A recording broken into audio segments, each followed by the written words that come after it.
presentation today, I'm going to talk about the KG fields in the northwest of Ireland, one of the largest Neolithic sites in the world.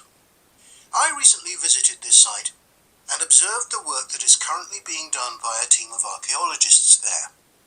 The site was first discovered in the 1930s by a local teacher, Patrick Caulfield.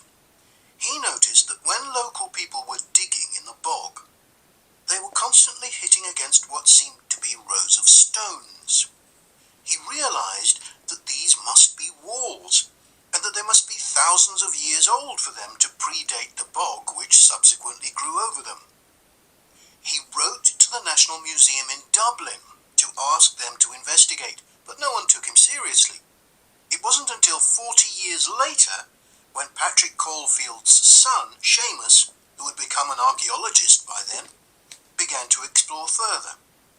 He inserted iron probes into the bog to map the formation of the stones, a traditional method which local people had always used for finding fuel buried in the bog for thousands of years. Carbon dating later proved that the site was over 5,000 years old and was the largest Neolithic site in Ireland.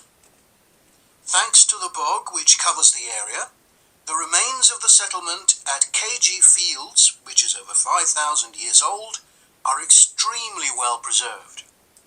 A bog is 90% water, its soil so saturated that when the grasses and heathers that grow on its surface die, they don't fully decay but accumulate in layers.